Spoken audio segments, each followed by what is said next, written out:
নমস্কার, good morning. Sagar Sardar all in one চ্যানেলে সবাইকে স্বাগত। শুভ নববর্ষের প্রীতি ও শুভেচ্ছা ও একগুচ্ছ ভালোবাসা। আজকের আলোচনা করব বাবা অমরনাথজির যাত্রা নিয়ে, যেখানে বাবা মহাদেব পার্বতীকে মাতা পার্বতীকে অমর কথা শুনিয়েছিল, ও যেটা কাশ্মীরে অবস্থিত। অনেকেই কাশ্মীর বেড়াতে গেছেন, কিন্তু সেখানে পাহাড়ের নিচে থেকে সৌন্দর্য দেখে কত সুখ অনুভব করে আপনারা বাড়ি ফেরেন। এবার ভাবুন, যদি ওই পাহাড়ে যদি আপনারা উঠতে পারতেন এবং সেই সঙ্গে বাবা মহাদেব যেখানে অমর কথা শুনিয়েছিল মাতা পার্বতীকে, সেখানে জায়গাটা যদি দর্শন করতে পারতেন এবং বাবার যে শিবলিঙ্গ, বরফের যে শিবলিঙ্গ যদি দর্শন করতে পারতেন, আরও কত মনে অনুভূতি খুব ভালো লাগতো। আপনারা নিশ্চয়ই শুনবেন কিংবা অনেকেই দেখেছেন, যারা বালটালে বালটাল নিশ্চয়ই শুনেছেন, যেটা সোনমার্গে অবস্থিত। সোনমার্গটা অনেকেই শুনেছেন, ওখানে গেছেন, অনেকেই অনেক ভিডিও দেখেছেন যে ওখানে কত খুব ভালো পাহাড়গুলো দেখতে পাচ্ছেন। এবার ভাবুন যে ওই সোনমার্গের যে পাহাড়টা আছে, যেটা বালটাল থেকে যাওয়া হয় অমরনাথজির যাত্রার জন্য, সেই পাহাড়ের উপর দিয়ে যদি যেতেন, তাহলে আরও কত পাহাড়গুলো দেখতে পেতেন এবং কত সৌন্দর্য অনুভব হতো। এই অমরনাথী যাওয়ার জন্য ওই বালটাল হচ্ছে বেস ক্যাম্প, ওখান থেকেই যাত্রাটা শুরু করা হয়। আরও একটা শুনেছেন পেহেলগাঁও, যেখান থেকে বৈষ্ণব ভ্যালির নাম শুনেছেন নিশ্চয়ই। ঘটনাটা ঘটেছে, বৈষ্ণব ভ্যালিতে ঘটনা ঘটেছে। তা ওই যে ওখান থেকে কি হয়, পেহেলগামে আপনারা দেখেছেন বড় বড় যে পাহাড়গুলো আছে, এবং ওই যা বৈষ্ণব ভ্যালি যেখানে যাওয়া হয়, একটু ট্রেক করে কিংবা ঘোড়াতে চেপে তারপর যাওয়া হয় বৈষ্ণব ভ্যালি, এবং সেখানে গিয়ে কত আমরা আনন্দ অনুভব করি। এবার ভাবুন, ওই যে যেখানে পেহেলগাম আছে, সেই পেহেলগামের পাশ থেকে যে রাস্তা চলে যাচ্ছে, যেটা চন্দনবাড়ি বলে, চন্দনবাড়ি থেকে আমাদের অমরনাথ যাত্রা যাওয়ার জন্য আরেকটা রাস্তা আছে, যেটা পেহেলগামে অবস্থিত। এই বালটাল ও চন্দনবাড়ি, এই দুই জায়গা থেকে বাবা অমরনাথজির কাছে যাওয়ার দুটো রাস্তা। এটা কিন্তু সকল সময় খোলা থাকে না। এই 3 জুলাই থেকে খুলে দিচ্ছে, মোটামুটি ওই আগস্ট মাস পর্যন্ত। এই সময় আপনারা যেতে পারবেন। তবে যেহেতু কাশ্মীরে অনেকে গেছেন, কিন্তু আমার মনে হয় যে ওই কাশ্মীরে পাহাড়ে উঠে যদি অমরনাথের বাবার দর্শন যদি করেন, আমার মনে হয় আর কাশ্মীর হয়তো আপনার আর ভালো লাগবে না। যেহেতু পাহাড়ে আপনি যেহেতু উঠে সেখানকার যে সৌন্দর্য দেখবেন, আর ওই কাশ্মীরে আর গুলমার্গ সোনমার্গ এসব আর কিছু ভালো লাগবে না। তবে অনেক সময় এটাই হচ্ছে যে মনের মধ্যে একটা আশা জাগে যে বাবা কাশ্মীর মানে বিরাট বড় খরচ। অবশ্যই খরচ আছে। আপনি ভেবে দেখুন যে আমাদের খরচটা কোন জায়গায় হয়। ম্যাক্সিমাম খরচ হয় আমাদের, বেশি খরচা যেটা হয় সেটা কিন্তু আপনার খাওয়া দাওয়াতে আর থাকার থেকে খাওয়া দাওয়াটা বেশি খরচা হয়। আপনি ভাবুন যে 4 জন গেছেন কি 5 জন গেছেন, যদি একটা হোটেল ভাড়া করেন, তাহলে সেই হোটেলের দাম যদি 1000 টাকা হয়, তাহলে আপনার 4 জন যদি গিয়ে থাকেন, তাহলে 250 টাকা করে হয়ে যাচ্ছে আপনাদের পার পার্সন। কিন্তু খাওয়া দাওয়া তো আর ওরকমভাবে ভাগ করে নিতে পারবেন না।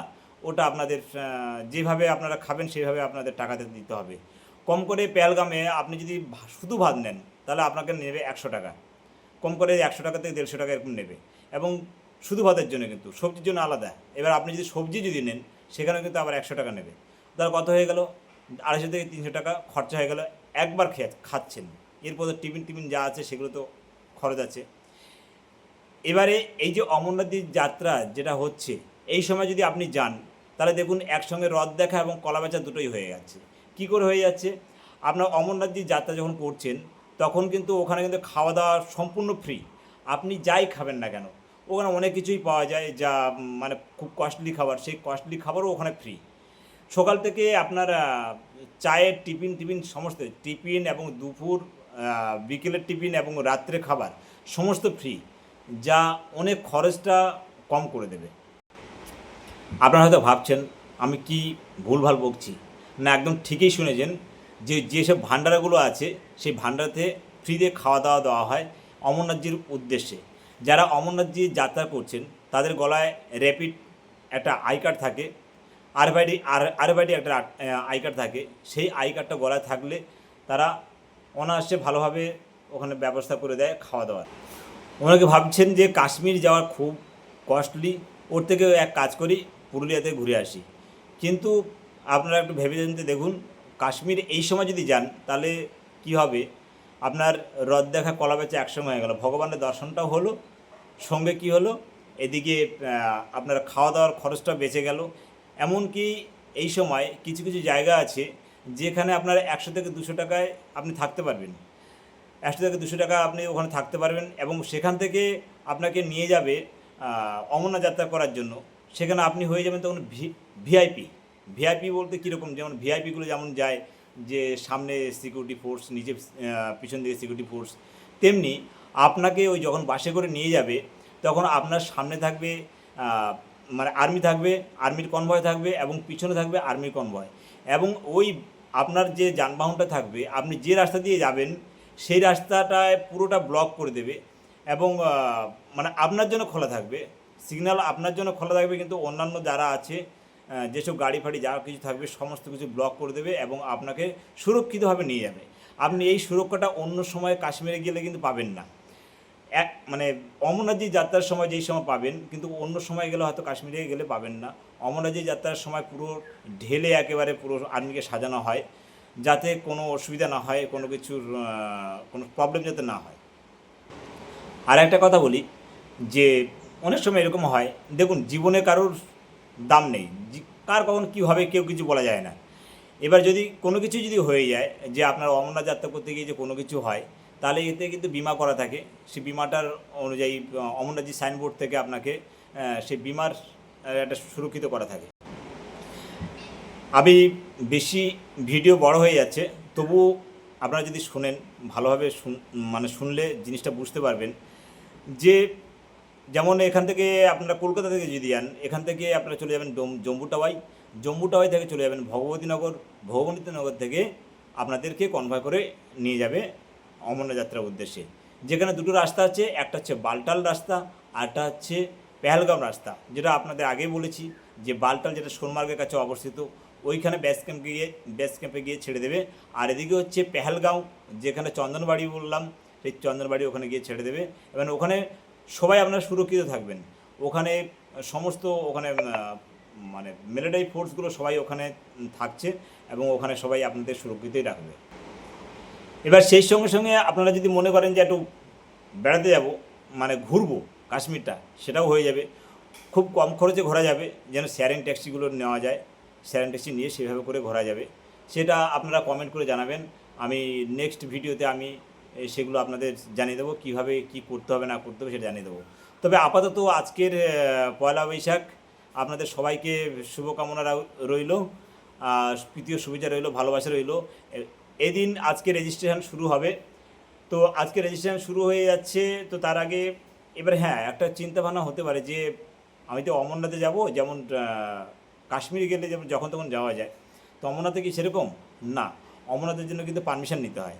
পারমিশন নিতে গেলে কী করতে হবে, পারমিশন নিতে গেলে আপনাকে প্রথমে হেলথ সার্টিফিকেট নিতে হবে। হেলথ সার্টিফিকেট বলতে কীরকম, অমরনাথজি সাইনবোর্ড থেকে গুগলে সার্চ করবেন অমরনাথজি সাইনবোর্ড, ওখানে অমরনাথজি সাইনবোর্ডের ওখানে ক্লিক করবেন, দেখতে পাবেন ওখানে অনেক কিছু দিয়ে দেবে, যে ডক্টরসের যে লিস্ট দেওয়া থাকবে, ব্যাংকের লিস্ট দেওয়া থাকবে।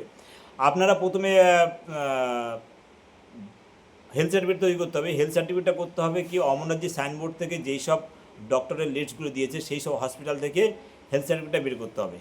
এবার বিভিন্ন জায়গায় বিভিন্ন রকমভাবে হেলথ সার্টিফিকেট চায় যে এই টেস্টগুলো করে নিয়ে আসতে হবে, তারপর ওখান থেকে সুপারে সই করতে হবে। সুপারে সই করার হয়ে গেলে সেই হেলথ সার্টিফিকেটটা নিয়ে গিয়ে আপনার নির্দিষ্ট ব্যাংক থাকবে, যেটা ওই অমরনাথজি সাইনবোর্ডের ওখান থেকেই দেওয়া আছে, নির্দিষ্ট ব্যাংক আছে, সেই নির্দিষ্ট ব্যাংকে আপনার চলে যাবেন, গিয়ে ওখানে গিয়ে লাইন দেবেন, আধার কার্ড দেখাবেন, এবং ওই যে হেলথ সার্টিফিকেট আছে সেটা দেখাবেন। ওখান থেকে ওনারা ডেট বলে দেবে যে আপনার কোন দিন যাওয়ার ডেট। এবার ডেট যদি ঠিক হয়ে যায়, যেমন 3 তারিখ থেকে ডেট আছে, যদি ডেট যদি ঠিক হয়ে যায়, তারপরে আপনারা ঠিকঠাক করবেন যে ট্রেন টিকিটটা আপনারা কলকাতা থেকে বলছি, কলকাতা কিংবা হাওড়া থেকে জম্মু টাওয়াই এক্সপ্রেসটা আছে কলকাতা থেকে, তো জম্মু টাওয়াই এক্সপ্রেসে যদি চলে যান তাহলে জম্মু টাওয়াইতে গিয়ে নামলেন, ওখান থেকে তারপর ভগবতীনগর চলে যাবেন, ওখান থেকে আপনাদের কনভয় করে নিয়ে যাবে। এই অমরনাথজির যাত্রা করার সঙ্গে সঙ্গে আপনারা ডাল লেক ঘুরতে পারবেন, শঙ্করাচার্যের মন্দির যেতে পারবেন, এবং বিভিন্ন গার্ডেন আছে সেই গার্ডেনগুলো ঘুরতে পারবেন। আর পেহেলগাঁও ঘুরতে পারবেন, দুধপাত্রে যেতে পারবেন, এটা কোনো অসুবিধা নেই। আর আরেকটা জিনিস বলি যে হয়তো এরকম হতে পারে যে অমরনাথ যাত্রা যে করবো, বালটাল থেকে দেখা যাচ্ছে অমরনাথ যাত্রা করলাম, এখানে না খাওয়া দাওয়া দিয়ে দিল, তাহলে উপরে কি আছে? উপরেও আছে, ওই পাহাড়েও আপনার উপরে উঠবেন, কিন্তু উপরে দেখবেন উপরেও ভান্ডারা আছে, খাওয়া দাওয়ার সব ভান্ডারা আছে, এমনকি টয়লেটের কোনো অসুবিধা নেই। টয়লেট কিন্তু আপনারা যে মানে আগের বছরে গিয়েছিলাম, তো আমার তো শরীর খারাপ করে ফেলেছিল, প্রায় 14-15 বার আমি মানে লুজ মোশন হয়ে গেছিলো, তবু কিন্তু আমি 14-15 বার যা পায়খানা করলাম সেটা কিন্তু টয়লেট অ্যাভেলেবেল ছিল, রাস্তাঘাটে টয়লেট অ্যাভেলেবেল ছিল, আমার কোনো অসুবিধা হয়নি, বাবার কৃপায় মোটামুটি পৌঁছে যেতে পেরেছিলাম। দুটো রাস্তাতেই, আপনার বালটাল রাস্তাতেও আছে এবং যেটা চন্দনবাড়ি থেকে যেটা রাস্তা আছে মানে গুহা পর্যন্ত, বাবার গুহা পর্যন্ত, সেটাতেও আছে। আমরা উঠেছিলাম বালটাল থেকে উঠেছিলাম আর চন্দনবাড়ি হয়ে নেমেছিলাম, মানে বালটাল হয়ে উঠে পেহেলগাঁও হয়ে নেমেছিলাম। বালটাল হয়ে গেলে মোটামুটি একদিনে পৌঁছানো যায়, আর চন্দনবাড়ি থেকে গেলে 2 দিন লাগে। এইভাবে করে এর আপনার শরীরের পারমিটের উপর ডিপেন্ড করবে। যে হসপিটালগুলোর যে নির্দিষ্ট হসপিটাল, সেই হসপিটালগুলোর আমি স্ক্রিনশটে দিয়ে দেবো, ও দিয়ে দিচ্ছি, এবং যেটা ব্যাংকের যে লিস্টগুলো সেটাও আমি স্ক্রিনশটে দিয়ে দেবো। আপনারা দেখে বুঝতে পারবেন যে কোন কোন ব্যাংকগুলো থেকে দিচ্ছে পারমিশনটা, আর হেলথ সার্টিফিকেট কোন কোন হসপিটাল থেকে দিচ্ছে। এই দুটো কাজ করলেই হয়ে যাবে, আর কোনো অসুবিধা হবে না। আপনারা কমেন্ট করে জানাবেন, যতটা সম্ভব পারবো আমি আপনাদের হেল্প করার চেষ্টা করব। এখন আপাতত আপনারা হেলথ সার্টিফিকেটটা তৈরি করুন, যেটা হচ্ছে আপনার আশেপাশে কলকাতার মধ্যে, যেটা বলছি আশেপাশে যেমন নর্থ সুপারবান আছে, ক্যানিং হসপিটাল আছে, আপনার বনগাঁ হসপিটাল আছে, চাকদা হসপিটাল আছে, রানাঘাট হসপিটাল আছে, বসিরহাট হসপিটাল আছে, উলুবেড়িয়া হসপিটাল আছে, এসব অনেক হসপিটাল আছে। ওগুলো থেকে আপনারা হেলথ সার্টিফিকেট বের করে নিয়ে আসুন, যেটা সুপার সই করে দেবে। সেই হেলথ সার্টিফিকেট নিয়ে ব্যাঙ্কগুলো আছে, যেমন জম্মু কাশ্মীর ব্যাঙ্ক আছে, SBI ব্যাঙ্ক আছে, PNB ব্যাঙ্ক আছে, সেটা বিভিন্ন জায়গায় আছে।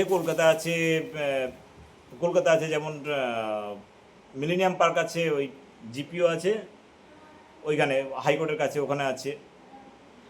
হাওড়াতে আছে ইয়েস ব্যাঙ্ক আছে, আবার মল্লিক বাজারে আছে জম্মু কাশ্মীর ব্যাঙ্ক আছে।